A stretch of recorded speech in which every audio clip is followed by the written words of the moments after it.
Hi, I'm Ed, and this is a behind-the-scenes tour of one of Ed's light shows. I got to do one here at one of the local church events, and couldn't resist doing one for X Lights around the world. So, of course,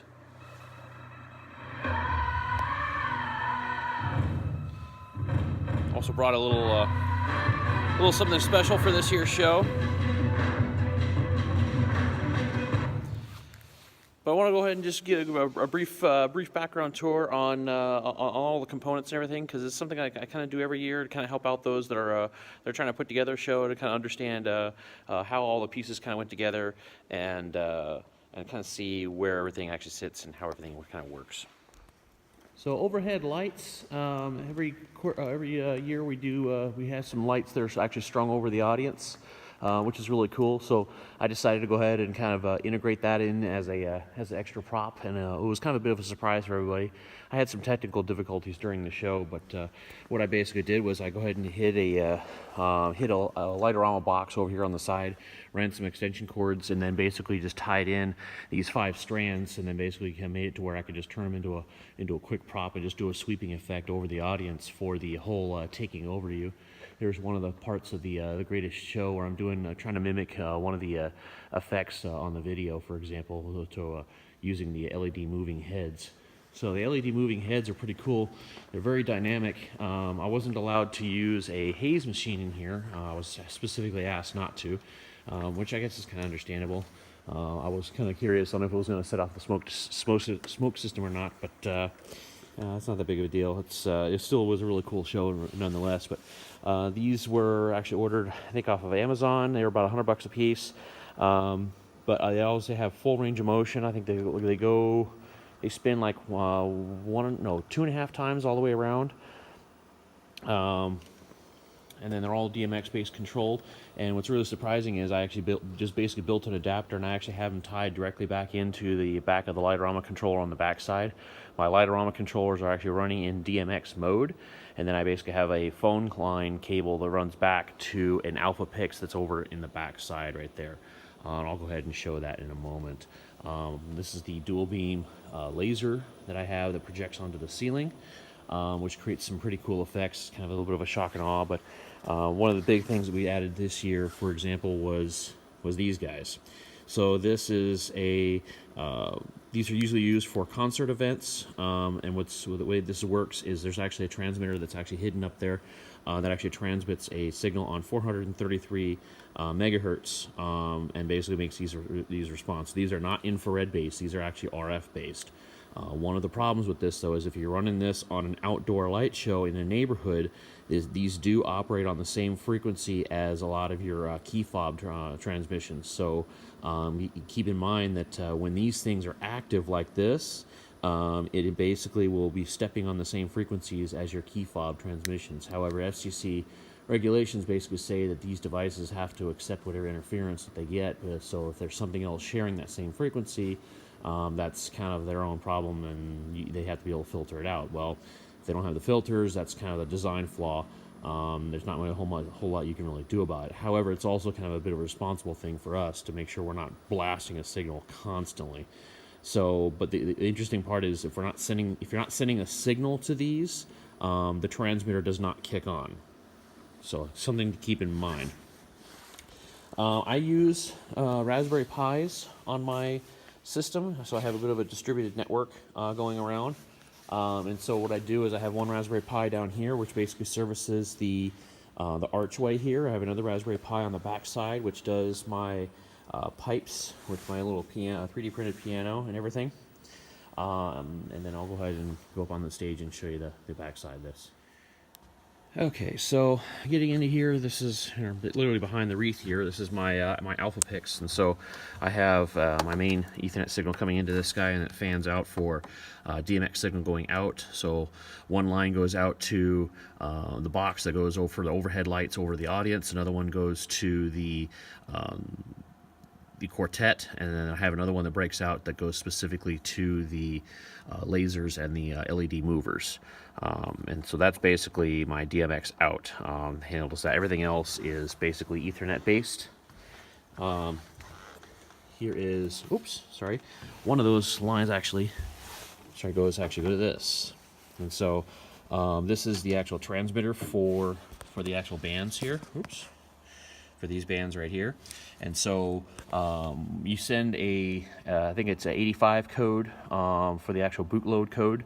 And when you're sending that particular code, then that means it's actually transmitting. So when this guy's actually blinking, for example, it's actually pushing out that signal. When I first got this, they sent me this crazy long antenna, so that way it gets maximum range. Because again, these are designed for like a concert arena type of an environment. And so I believe the person that was actually scoping this out was also scoping this for, like, say, a quarter or a half a mile range for like drive-through light shows. I'm not sure about the range, but I know it was like for drive-through light shows type of thing. They wanted to be able to make sure that that these things had a significant range for that. So that was the reason why they included the higher gain output antenna like that, so that you can get a lower gain antenna, so to minimize that distance. The P10 screen on the back, there is a Raspberry Pi, 2 big power supplies. That's 5-volt power supplies that basically powers the whole thing. So I'll go ahead and show you the back side of this. A little difficult because I have the curtain back here.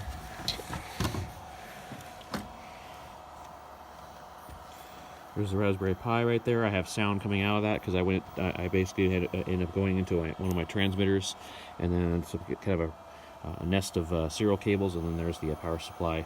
I also have a built-in transmitter back here, but it was not giving me the performance I needed this time. There's another one of my boxes right here. This has my another Raspberry Pi, which pushes out most of my E131 signal. I also hid that little box with the blinking light. Is a small little access point. So basically what I do is, this is how I push my sequences back into my show. So that's how I basically bridge into my network from my tablet, and then I can make a quick update to the sequence and then push it back in, and it works out great. It runs off of a little USB 5 volts, so I actually have it slaved directly off of the Raspberry Pi for power, which is really, really neat. Now, I didn't run these at all for the This is the Greatest Show, which in hindsight I wish I did, but these are, this is a pixel controller over here. This is a SAN Devices E682, and they basically, I just have a bunch of pixels wrapped around a white Christmas trees. These were liquidation sale after Christmas from Walmart. And so I got these really cheap, and a white Christmas tree is wrapped with pixels. Would make for a really, really cool effect because they obviously help reflect a lot of the light that they get put onto the actual tree. The snowflakes, these are 3D printed, and so all the I'll put the links down below.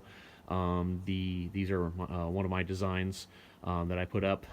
So basically, it uses the square nodes. So it's designed to lay flatter than the other push-through nodes, and then so it's printed in sections, and then they basically just kind of slide in, and then I just basically glued them in place once I had the alignment set. The wreath is this is all PEX material from Home Depot, and then basically it has the light strips actually sitting inside it. And so I started off from the center part here, and then basically just looped around, and then once I stopped, I basically got my wire, came back, looped it up, and then kept going. On the back side, I also did a power injection, so I ran power back down, so that way there's nice power distribution across the whole thing, so it's nice even color throughout. PEX is really good because you can bend it. It seems to work really well with basically letting the light through as a light diffuser, but it also helps protect light strips as well. The light strips I'm using are waterproof, but at the same time, this still looks really nice. And what I did was I also 3D printed these little clips right here. So this basically helps stabilize these, and so basically I have 3 of these. So it basically keeps a nice, clean, even spacing across the entire wreath assembly. And so that's pretty much the whole light show. The only thing I didn't cover was the Quartet. The Quartet is something I've had for a long time now. Some of you may have seen this as a picture of these actually as on the actual X-Lights Facebook page or website or whatever, which I feel actually kind of honored that they use these guys as part of that. But this is actually a holiday coral based design, and so basically what I did was I just obviously put it together, make sure the wood was on the back side, and then I just mounted the Light-o-Rama control boxes on the back, and then basically just daisy chain a cable across the back for the control lines, and then my controllers, I just push DMX direct into it. So as long as you know how to do the math, it makes it really easy to be able to make this work on X-Lights or Light-o-Rama. You can run it all in DMX mode, so it's not all that hard to work with. So one more thing that I found was really cool is these Netgear little switches. So I use these now on my show, and so what's really cool about this is these things are designed to actually kind of stow and be able to stash underneath like a desk or something like that. And so what you do is when you go ahead and power this guy on, you can actually hit the button over here, and it actually turns all the lights off, for example. Well, it's really cool because you open up this little back connector right here, and then, or this little back case, you slide the cable in there, and then you just slide this right in. So if you happen to have one of these RJ45 connectors that actually has a broken tab, you can easily just slide this in, and then slide it into these little slits right here, and it'll actually hold it in place anyways. So pretty handy little switch, and it's 8-port, 1 gigabit. They're like $35 off of Amazon. I'll put the link down below. But neat little switch that I just started adding to my show as well to be able to support this. And there's no fan. It seems to be pretty robust, and kind of, I'm not hesitating at all in saying that if this gets a little bit of drizzle on it or anything like that, I don't think I'm too worried about this particular design in that case. So perfect little switch for a light show. As far as control goes, it's actually pretty easy. So this is my Falcon Pi player that's actually on the back side of the P10 screen, which operates in master because he's the one that has most of the actual controls that are in it. It's actually the biggest one. It has the most pixels, most instructions. So I figure if I'm going to have any lag or latency, that's the one that I don't want to have at all, because it's going to be the most visually unappealing part if there is a lag. So I basically make sure that one is the master. That's also convenient because I hide the FM transmitter on the back anyways. So this guy's the master, and then what I do is I have, for example, here's that other one that was actually hidden behind it. And so here's the status page. So you can see that it's running in remote mode, and it's playing Greatest Show. So what I do is I have a one sequence set for just the P10 screen. So it's one dedicated sequence for that. And then I have, I regenerate the rest of the show with a different sequence. So all my other Raspberry Pis, so the one that's behind the screen it gets a different sequence, and that's the one that actually sends all of the E131 signals, which goes to the alpha pix that's behind there, which changes it to DMX, which sends it out to the Quartet and to the movers, the laser, and the overhead lights. And then as far the rest of it, there's the E131 signal also goes out to actually loops, comes around. There's a little switch right here, and it goes to an Raspberry Pi that does the archway, to another Raspberry Pi that does the pipes. So I have to also upload those two sequences to these Raspberry Pis that are here, as well as the master one that's in the back, sending the rest of the commands as well. So I don't necessarily have to be as heavy on the Raspberry Pis, but it makes it nice and easy to where it's going to kind of spread load everything to where I don't have a single point of failure. So it's kind of neat. Now, as far as the actual sequencing goes, I use nothing but X-Lights. Occasionally, what I'll do is I'll export out of X-Lights and go to Light-o-Rama, so that way people can see, or they can actually use some of my other sequences. But I use basically nothing but X-Lights now. So for the actual controlling of the actual bands, what I actually do is here's the, for example, the ID code. Here's the that one channel, and so basically, you send an 85 code, and then from there, that's basically the bootload code. And then basically, let me scroll over, and there's the when I'm actually pulsating it. So there's my my groups. So you can actually get you can do group codes as well. So if you purchase these particular bands, you can get multiple groups. So you can have, say, groups 1, 2, 3, 4, 5. You can actually send commands from this, and you can light each group a different color, for example, which makes it neat. These are basically all one big group anyways, so basically I just leave it blank, so that way it's a general broadcast, so everything. And then here's just the basic color. So I created another segment right here, that way I can just drop the color straight in, and so whenever I drop a color mark on here, it'll just light them up. So there's when it goes nuts towards the end of the song, for example. You can see the detail, and they're actually pretty responsive. Surprisingly, it's pretty neat.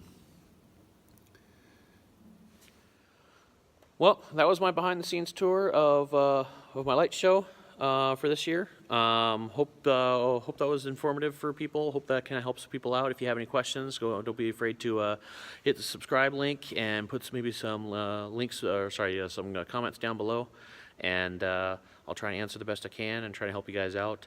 Also check out the link below, edwardchaika.blogspot.com, and I have a bunch of sequences and all kinds of other stuff on there as well, so people can also integrate some of the sequences that I've actually done, especially for the quartet sequences, directly into their show, and it kind of accelerates the process of getting musical quartets sequences basically dropped right in, because the hardest part of a show like this is basically getting the vocals to look spot on, and then make the rest of the show, the rest of it's easy. So, thanks.